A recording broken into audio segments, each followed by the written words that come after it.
Hello and welcome to my channel, Inner Journey with Meditation. I'm Doris. Today I'm going to talk about your inner being and DMT. I'll talk about how this came about and where it led to, which I found quite interesting, and this is why I decided to share it. So this came about because I looked on the on internet, on YouTube, for different people. I was looking for people that have or are having the same experience as me with my inner being. So those that, you know, maybe communicating with their inner being in some form, and I stumbled upon a number of videos that really talked more about going inside and talking to God and seeing things, and it just feels like every time I clicked on a video that had something to do with an inner being, an inner conversation that someone had with themselves or a wider consciousness, it turned out that there was some sort of like drugs involved, some sort of DMT induced hallucination of some sort. So I thought, okay, I had a conversation with my inner being to explain to me what's going on here. This person is having a conversation, they're a bit off. They're a bit off it, and I've had some interesting discussion with my inner being, so I thought I'll share it with you. Right, so first things first. Oh, I've never taken DMT or any sort of psychedelic drugs. Actually, do you know, I had gas and air during labor, and I thought this is what it's like when you're high. That's the closest to a psychedelic drug that I've ever had. So I thought, oh, this is nice. This must be what it's like when you're high. Gas and air at the hospital, for goodness sake. Anyway, so there were a few people that, and this includes ayahuasca, by the way, because ayahuasca has DMT in it.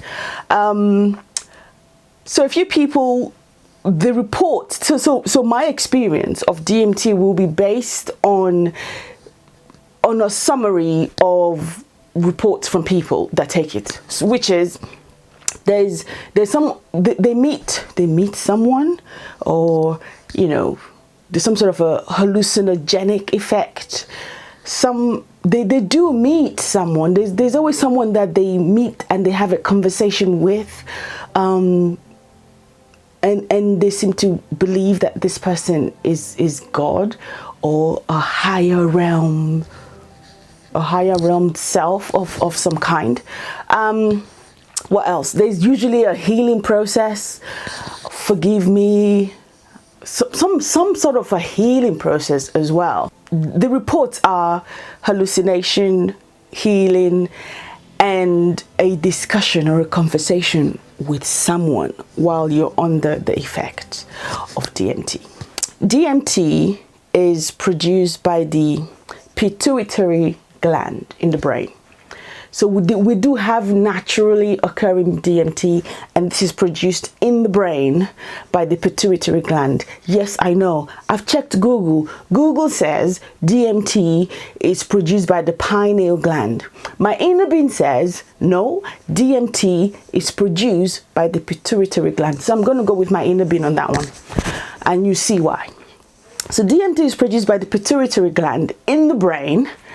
It is produced usually at the time of death. You know, I did a video about the pineal gland, and I did a video about the pineal gland, consciousness and the pineal gland, right?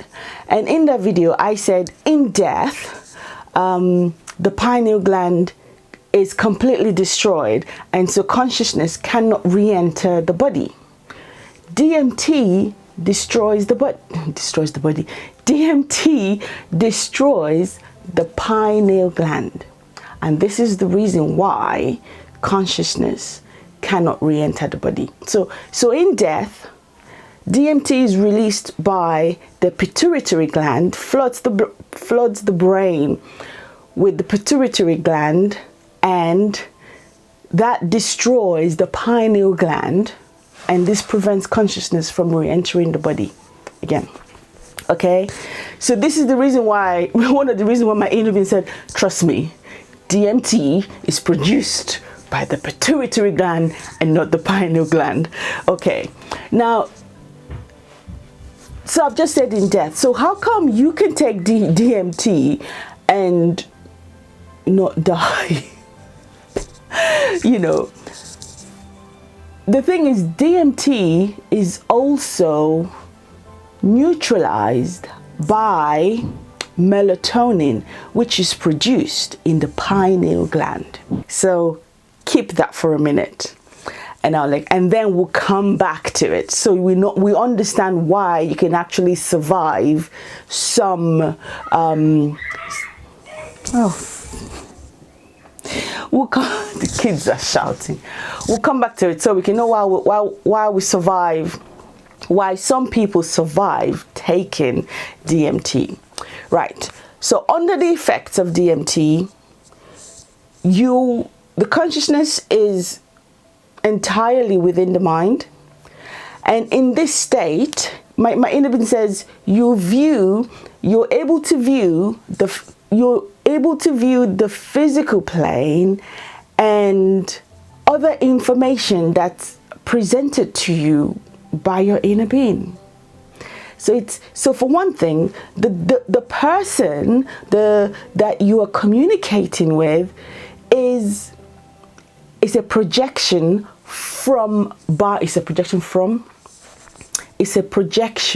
generated by your inner being for you.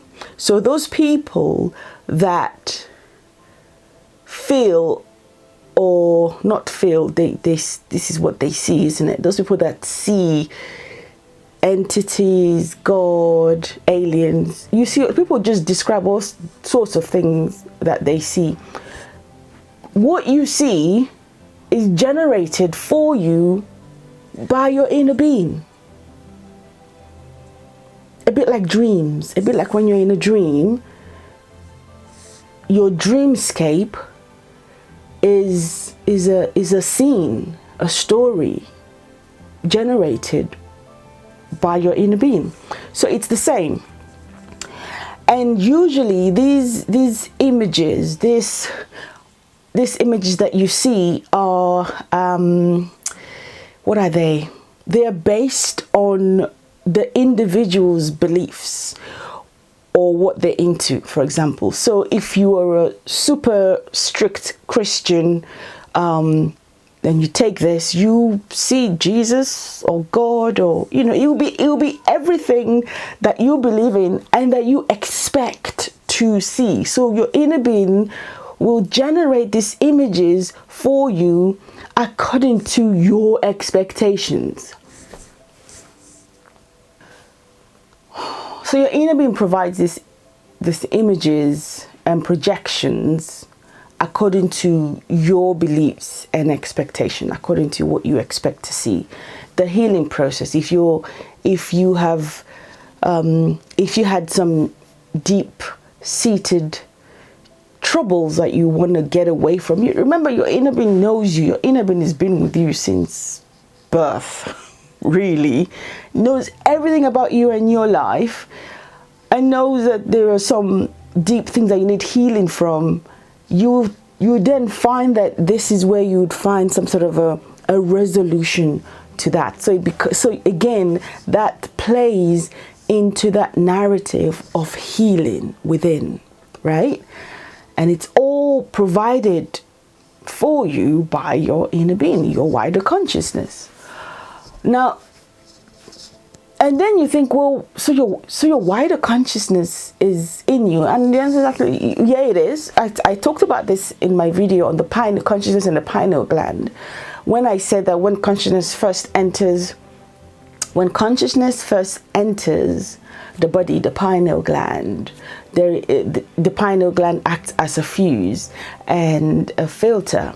The thing is, there is a part of the pineal gland that doesn't act like the rest of the pineal gland. So it doesn't act as a filter, it doesn't act as a fuse.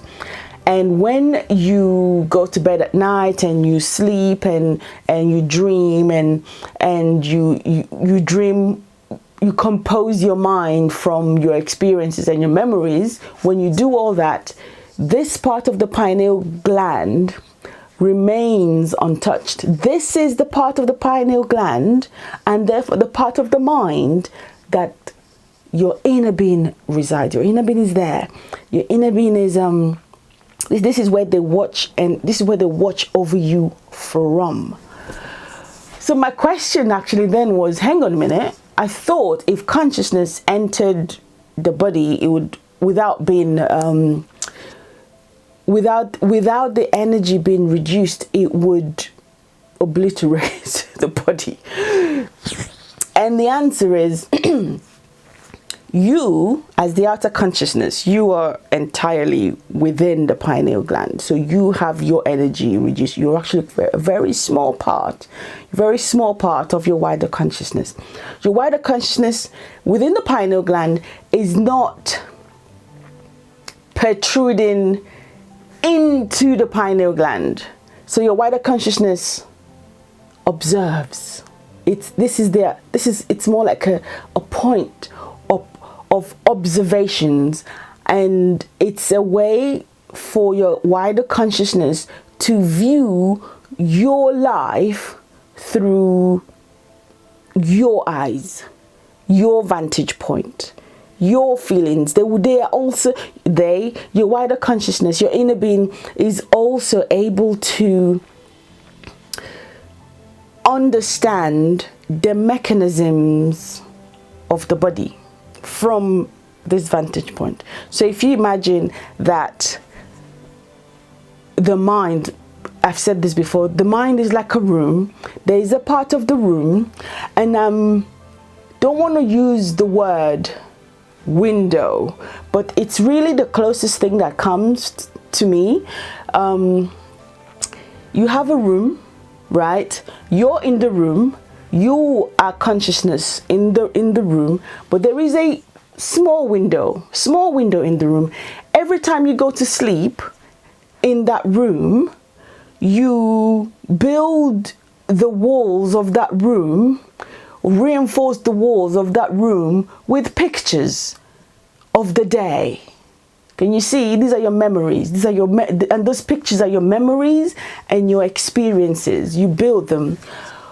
But when you do that, so every time you put pictures around the room, you always avoid the window, don't you? So it's the same thing. That window is where your inner being resides. Your inner being is there. That's how your inner being is connected to you.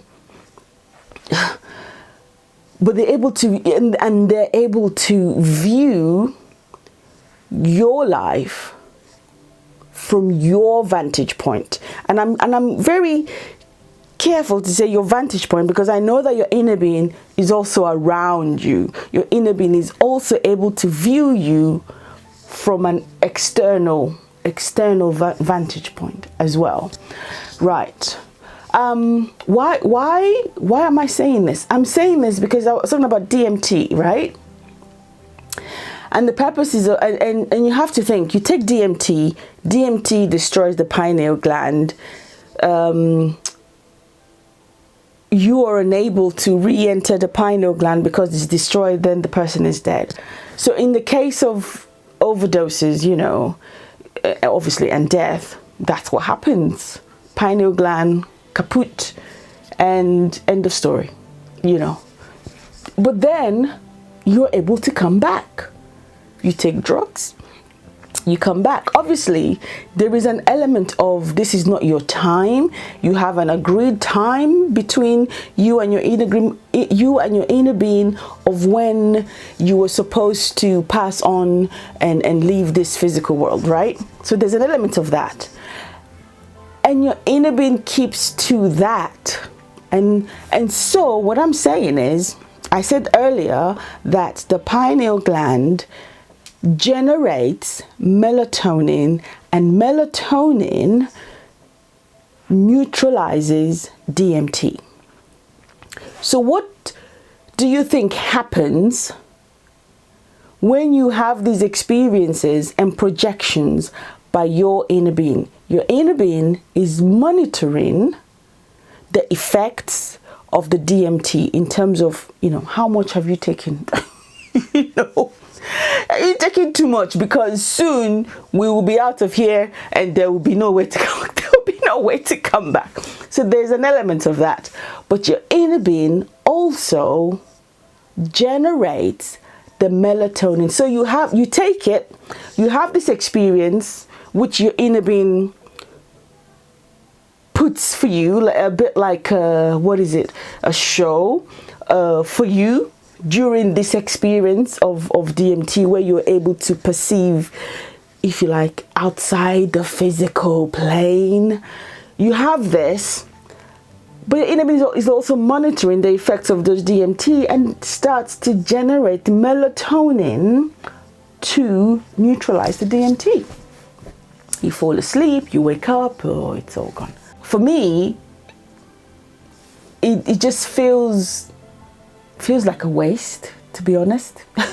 Every time you take this thing, you risk killing yourself. And number one, you risk killing yourself. Number two, you don't actually understand or know who you're talking to, who you're dealing with, what you're talking to. You don't understand that. And number three, you don't actually achieve a lot in the process. You don't. And I say this third one because your inner being is there to help you navigate this life, right? People take these drugs to get away from their daily, a lot of the time I suppose it's to get away from their daily troubles or get away from the difficulties of life. You're now having a conversation with your inner being and you can't remember, you just remember, oh, I'm in bliss or some silliness like that. And you don't, it's an opportunity to actually do something more constructive. And you can't, because you don't know what it is that you're doing. You don't know what it is that you're going through.